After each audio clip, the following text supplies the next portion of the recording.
gën a indi ay leeral gaa de tous les jours lañ koy mën di def parce que am na yenn yi nga xam ne jar nañ ne jàpp ko mais puisque Wolof Njaay moo wax ni que seytaane waxul dëgg mais yàq na xel ba tax na à chaque fois duñu tàyyi di leeral di expliquer exactement ce qui s'est passé alors tey ci point de presse bu mu def xawma sa lecture parce que il a fait que ñëw lire benn texte bu mu def am na 6 points yi nga xam ne jukki nañ ko ci en tout cas suñ ko mënoon résumer 6 points yi nga xam ne war nañ ko mën a leeral donc dinañ point bu nekk expliquer exactement lu mu wax leen lan mooy dëgg bi parce que moom dañ ko jox ay dossiers ak ay documents rek mu ñëw di lire il a même pas pris le temps de réfléchir peut-être gestu étudier ko door a def son point de presse wala muy door a communiquer on lui a juste donné des éléments mu commencé ñëw di lire il n'a pas pris le temps de voir exactement le fond du dossier et je comprends mieux lan moo tax mu dawoon débat bi nga xam ne woowoon naa ko ci dossier bi lu ma gis mu exposé tey moom wane na ne xamu ci dara alors xam nga dossier bi ni luñ ci wax bëri na depuis le début bu ñuy door a ñëw lu ñu njëkk a wax mooy ñun dañoo fekk benn contrat bi nga xam ne ab sénégalais moom moo ko moom ñu foqati ko ci moom jox ko ab doxandéem ginnaaw bu ñu génnee contrat bi wane ne contrat bi le 23 février 2024 lañ ko signé boobu le président Bassirou Diomaye Diakhar Faye sax nekkagul président de la République ginnaaw bu ñu leen expliqué ni que bu ñuy def même demande de paiement bi ou demande de paiement yi parce que ñaari demande de paiement moo am benn bu 20% au titre de l'avance de démarrage à peu près 18 milliards et quelques ak beneen bu 20% au titre des dépenses engagées donc loolu noonu mooy avance de démarrage lii sa assurance bi la mais avance de démarrage yi ce qui implique que 40% la ñu décaissé ci montant bi à peu près 37 milliards de francs CFA loolu bu ñu koy décaissé yëpp ñun fekk ñu fi donc bu ñuy naan dañoo foqati contrat bi ci ab sénégalais jox ko ab doxandeem wan nañ leen ne loolu amut ñu dellu si waat waxoon fi nekk dafa am kenn ki nga xam ne dañ ko cee jox 5 milliards benn député ñoom seen jëmmi bopp ñoom ñoo dellu si ñi nga xam dañ ko doon wax ne dañoo juum dañ leen induire en erreur barki démb aussi gisaat naa benn journal génnee ne police espagnole mu ngi def benn enquête ci 2,4 milliards entreprise espagnole bi porté na plainte pour ñoom ñu leeral ban police moom moo nekk di def Espagne enquête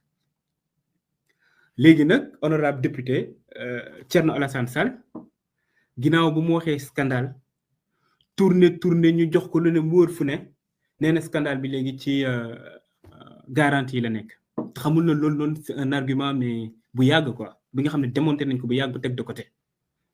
dinaa ci dellu si pour expliquer leen ne lan moo tax moom comprendre dara ci dossier bi xamul sa garantie bi muy demee et en tant qu'ancien ministre nag c'est très grave muy benn alors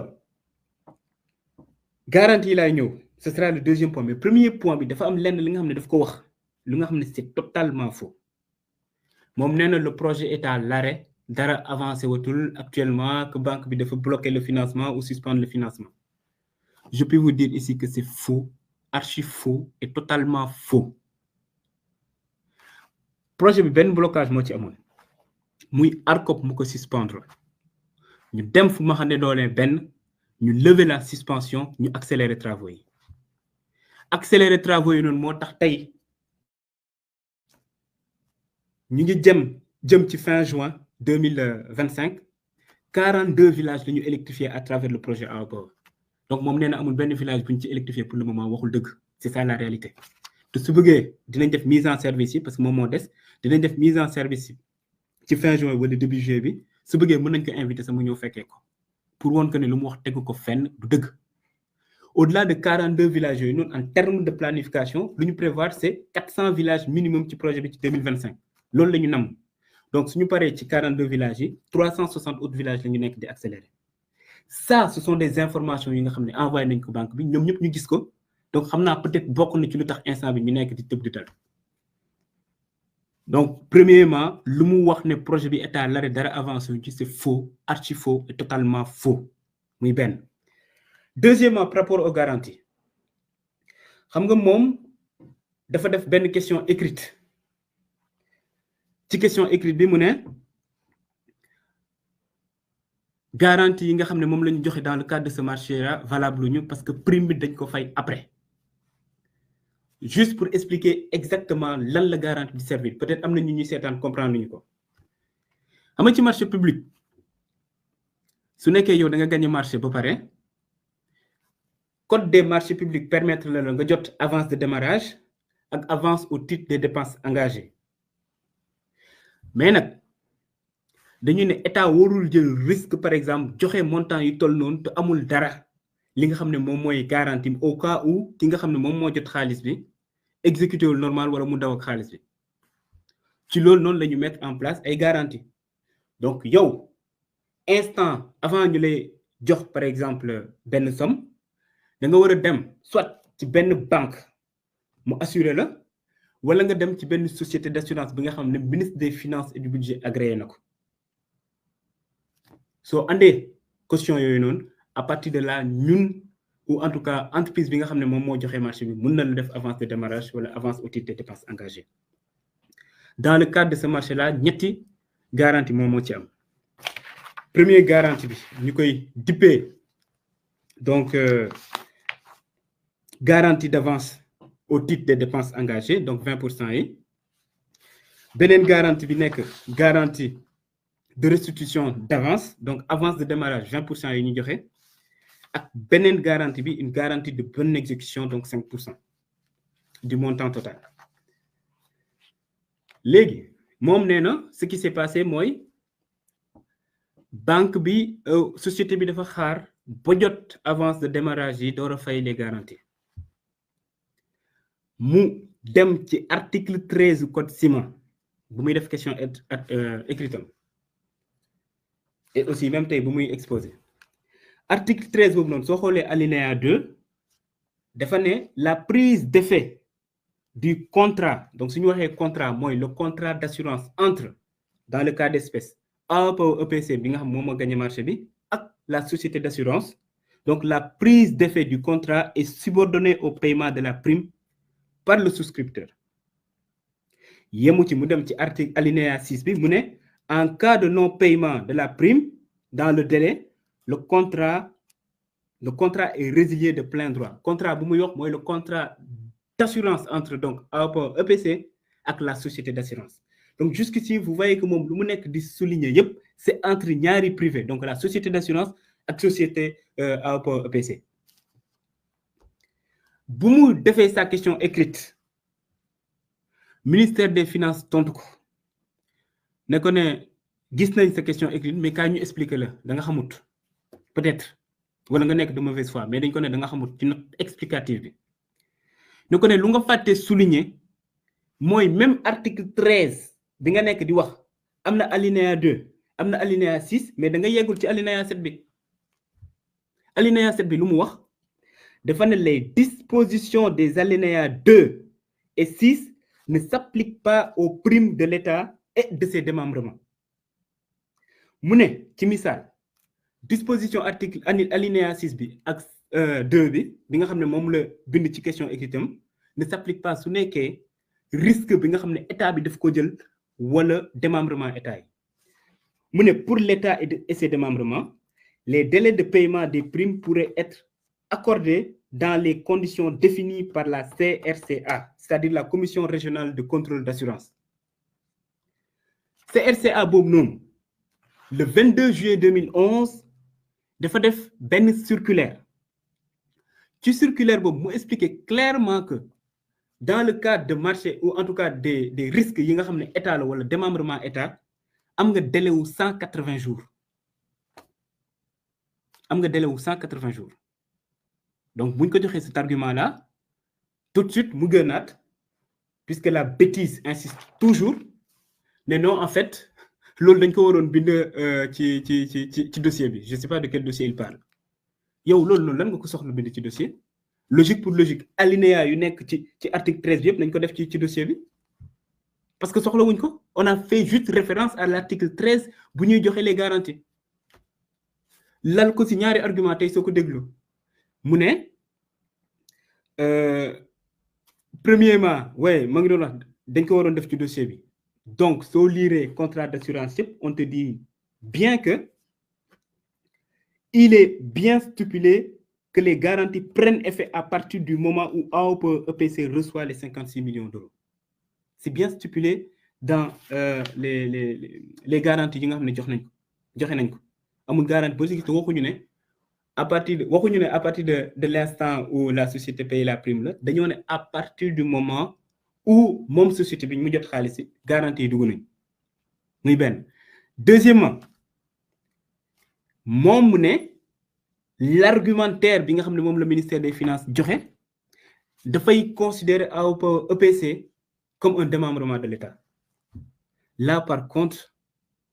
xawma comment on peut expliquer ça. Le bénéficiaire des garanties c'est l'agence sénégalaise d'électrification rurale mu ngi nii soo xoolee toutes les garanties dañuy bind bénéficiaire l'agence sénégalaise d'électrification rurale mën ngeen ko gis le bénéficiaire c'est l'agence sénégalaise d'électrification rurale 3 garanties yëpp parce que agence sénégalaise d'électrification rurale moom moo nekk un démembrement de l'État bu nekk di jël risque gi xam nga mooy lan mooy décider fay 20% au titre d'avance de démarrage à une société ak beneen 20% au titre des dépenses engagées donc moom moo nekk di jël risque c'est le bénéficiaire et dans ce cas d'espèce exception bi nga xam ne souligné nañ ko ci article 7 bi ça s'applique donc yow su nekkee mënoo comprendre loolu en tant qu'ancien ministre de la République c'est très problématique nekkoon nga directeur général nekkoon ministre de la République ne tu peux pas comprendre en fait nan la ñuy suñu exécuter un marché comment ça marche avec les garanties. Donc pour répéter le bénéficiaire c'est agence sénégalaise d'électrification rurale moom moo nekk di jël risque di joxe donc waxuñu ne le souscripteur su nekkee le souscripteur mooy jël risque moom la ñuy jox exception fii nii lu muy confondre mooy le souscripteur ak le bénéficiaire kuy jël risque ak le souscripteur oui c'est AOPE EPC mais le bénéficiaire donc ku nekk di jël risque c'est l'agence sénégalaise d'électrification rurale xanaa nag doon agence sénégalaise d'électrification rurale nekkul un démembrement de l'État. Agence sénégalaise d'électrification rurale moom moo nekk maître d'ouvrage délégué du ministère de l'énergie bi nga xam ne yow yaa ko jiite woon mënoo ne du ab démembrement État donc c'est pour dire que argument boobu noonu taxawul donc xamul lu muy wax muy benn. Deuxièmement tey gis naa ko mu resté longtemps di souligner réponse yi nga xam ne DG Sonac joxoon na ko ARCOP ce qui s'est passé mooy bu waa AOPE sénégalais defee dénonciation au niveau de l'ARCOP donc ci commission régulière ci comité bi bu ñu defee seen dénonciation ne en réalité AOPE EPC dafa xaar ba jot xaalis door a fay c'est le même argument que le député Thierno Alassane Sall est en train d'utiliser actuellement waa ARCOP saisir DG Sonac bi pour laaj ko ne ko ne mën nga ñu wax ndax avant lañ ko far waaye après mu ne leen sama relation ak sama client seen yoon nekku ci kii man ak moom ñu ngi liggéey depuis 2018 dañoo signé man ak moom un protocole en mars 2018 marché yu mu am ci sous-région yëpp man maa ko koy assurer marché bu nekk Sénélec actuellement ñu koy exécuter man maa ko assurer marché yu mu am Ouganda Rwanda partout en Afrique man maa ko assurer donc lu seyoon si suñu relation contractuelle DG bi tontuwaat ne ko jox naa la délai 48 heures xaw ma 72 heures su nekkee yow dellu si pour wax ma exactement ce qu'il en est parce que loolu noonu mën na annuler marché bi DG Sonac bi répété waat lu mu ko waxoon ba pare ne ko yow yaa wax ne lii nii mën na annuler marché bi ou en tout cas dafa am benn disposition bu ma violé wax ma ban article la violé keroog la ARCOP gëj a tontu parce que effectivement mënul wax ban article la violé te ñàkk xam mais am na jurisprudence yu bari ci am ci affaire assurance c'est-à-dire yow su nekkee tàmm nga di liggéey ak société bi am na benn conférence ou conseil des ministres bu ñu defoon Paris dans le cadre des assurances c'était en 2006 où il était dit clairement que il est loisible à l'assureur d'accorder sa garantie en dépit de non-paiement de la prime notamment pour les contrats à tacite reconduction Ainsi, l'alinéa 3 de l'article 13 du Code d'assurance laisse la latitude à l'assureur de suspendre ou non sa garantie en cas de non-paiement de prime. Donc, c'est pour dire que mon DG Sonac bi, il a compris clairement que mënoo ko téye fenn sur le plan juridique et que ñu ko nekk di ko wax ci affaire prime dañoo xamut loolu rek moo leen dal ñàkk a xam et di nekk di chercher la petite bête. Et là, ce que ça montre mooy ci marché bi amuñu fenn fi nga xam ne mën na ci sukkandiku pour naan am na benn article bu ñu violé wala ci procédure yi am na leen li nga xam ne jaaru ci yoon donc ñu nekk di jëfandu léegi ci ay garantie ñu nekk di jëfandu ci ay garantie pour nee na ok il faut ñu stopper marché bi donc loolu moo nekkoon leeral ñu mu bëggoon andi par rapport à garantie yi te ça puisque là live laa nekk suñu paree ku nekk di gérer live bi Ousmane Noreyni Gueye mën na afficher su nekkee am ngeen ay questions yu leerul li nga xam ne c'est pas clair ci dossier bi par rapport à garantie mën naa jël 3 à 4 voire 5 questions tontu ci muy ñaar ñetteelu point bu mu soulever nee na dafa am benn lettre bu Banque Santander def ne suspendre na le financement xam nga ARCOP bu muy suspendre le marché boobu jëm nañu wër ci affaire code ciment ak leneen pour sukkandiku fa suspendre marché bi jàllut ñu ne dañoo sukkandiku ci lettre bu ñu jot le 30 septembre bu leen naan banque bi suspendre na financement bi ñu sukkandiku ci ne ok bon léegi mën nañ suspendre marché bi man jour bu ñu jotee décision ARCOP boobu noonu j'ai écrit directement à la CSC parce qu'en réalité moom moo nekk di assurer ou garantir le financement au niveau de l'Espagne suñu waxee crédit acheteur ñoom ñoo koy garantir bind leen laaj leen ñun def nañ ak yéen benn réunion ñun ASER AOPA EPC CSC ak Banque Santander ci réunion boobu noonu tout se passait bien il n'avait jamais été question de suspendre quoi que ce soit comment se fait-il moins de 2 semaines après ñu jot benn lettre bi nga xam ne dafa ne dañoo suspendre financement bi le même jour la ma CSC tontu ne ma ne moom mosul gis lettre yëgul lettre te mosul suspendre financement il s'en tient à la réunion qu'on avait faite où on a un compte rendu bi nga xam ne c'est public yemuñ ci loolu noonu le secrétaire général du gouvernement recevoir le DG de la banque laajte ko qu'en est-il de lettre bi nga xam ne da ngeen ko def DG banque bi expliqué ne non il a jamais été question de suspendre le financement lu ñu suspendre c'est plutôt les décaissements te xamuñu décaissement yooyu man maa demandé ñu suspendre ko yaa xayti man maa egsi ou ñun ñoo egsi ci benn direction fekk ñu signé contrat fekk ñu joxe déjà 40% d'avance de démarrage te marché bi commencé gul man maa def benn note ne bu kenn commencé marché bi tant que xoolaatuñ ko de A à Z renégocier ko door a avancer ma ne léegi nag puisque entreprise espagnole bi jot na xaalis ba pare nañ suspendre tout décaissement jusqu'à ce que ñu exécuter ba nga xam ne au moins atteindre nañ ci limite contrat bi nañ ko stipuler par rapport au décaissement yi nga xam def nañ ko notamment les 20% au titre des dépenses engagées et aussi ci prorata par rapport aux 20% d'avance de démarrage ñu door a mën a demander waat beneen décaissement loolu yëpp ñu tënk ko ci ab compte rendu c'est-à-dire compte rendu bi ko gis tey dina gis ne man maa demandé ñu suspendre décaissement bi donc il s'en est tenu à ça lettre bi loolu la doon wax ñu jël lettre bi nag génnee ko naan waaye banque bi nee na dafa suspendre financement banque bi ne ci boppam moom c'est un problème de français mosul suspendre financement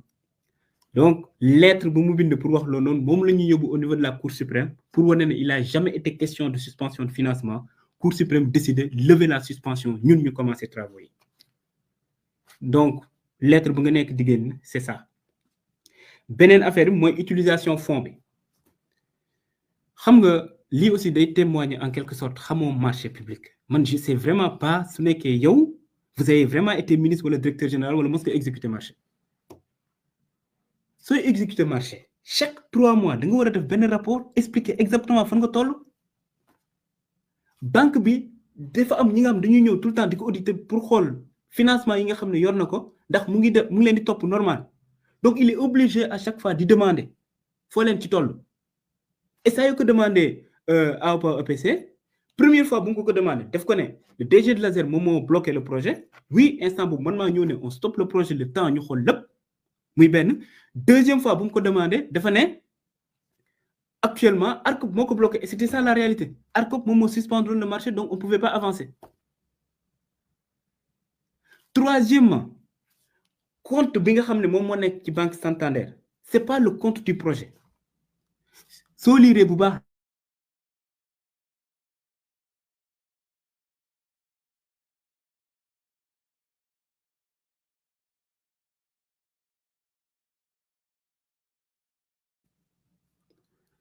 désolé j'ai un problème de connexion j'espère que début bi baax na et que ñu may dégg bu baax